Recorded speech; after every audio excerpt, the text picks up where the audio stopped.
अस्सलामुअलैकुम दोस्तों, आज हम बात करेंगे Vivo X50e 5G फ़ोन के बारे में जो कि देखने को तो लगता है S1 Pro और Y51 जैसा है, लेकिन ये वाला फ़ोन ताइवान के अंदर लॉन्च किया गया है 5G चिपसेट के साथ। पाकिस्तान के अंदर तो इन्होंने आपको स्नैपड्रैगन 665 वाला चिपसेट दिया हुआ है जो कि एक बजट चिपसेट है, जो कि ऑलमोस्ट आपको 20,000 से 25,000 की डिवाइसेस के दरमियान देखने को मिल जाता है। लेकिन Vivo आपको सुपर एमोलेड डिस्प्ले के साथ वही चिपसेट 40,000 और 35,000 तक चिपका रहा है। तो जबकि ताइवान के अंदर ये वाला फोन सेम इसी डिजाइन के साथ लॉन्च किया गया है स्नैपड्रैगन 765G चिपसेट के साथ। तो अगर ये पाकिस्तान में फोन आता है तो इसकी प्राइस क्या होगी, इसके बारे में भी आपको बताता हूं, और क्या ये पाकिस्तान में आ सकता है। तो अगर हम इस फोन का डिस्प्ले देखें तो ये 6.44 इंच का सुपर एमोलेड डिस्प्ले है, 1080 पिक्सल की फुल HD रेजोल्यूशन है, और इसका साइज और थिकनेस डिजाइन वगैरह आपको सेम S1 Pro जैसा ही देखने को मिलता है। यानी 8.96 mm की इसकी आपको थिकनेस देखने को मिल जाती है, जो कि नॉर्मल है, इतनी ज्यादा भी नहीं है और कम भी नहीं है। इस फोन के अंदर भी बैक पे आपको 4 कैमरे मिलते हैं डायमंड शेप के अंदर,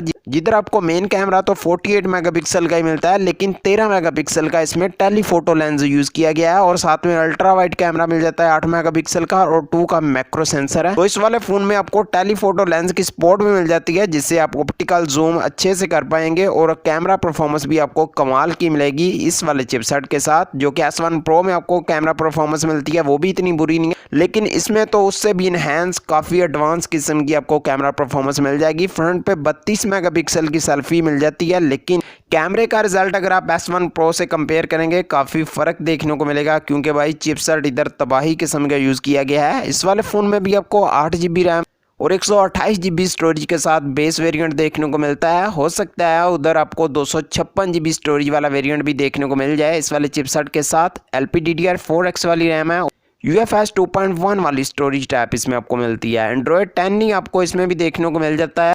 टाइप C का ऑप्शन मिल जाता है इस वाले फ़ोन के अंदर, और ऑडियो जैक भी दिया गया है। अगर हम बैटरी की बात करें, इस फ़ोन में आपको 4350 mAh की बैटरी मिलती है, 33 वोट की फास्ट चार्जिंग है। बाकी सब तो नॉर्मल है, लेकिन जो इधर आपको कैमरा टेलीफोटो लेंस वाला मिल जाता है और स्नैपड्रैगन 765G वाला चिपसेट है वो तबाही मचा देता है।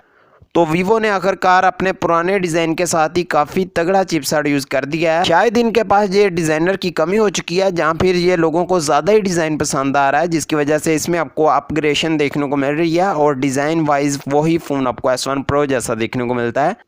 अगर हम इसकी ग्लोबली प्राइस देखें, यानी कि जो ताइवान के अंदर लिस्ट हुई है, अगर पाकिस्तानी कन्वर्ट करते हैं तो ऑलमोस्ट 70 से 80 हज़ार बनती है। तो इतना महंगा तो पाकिस्तान में नहीं आएगा।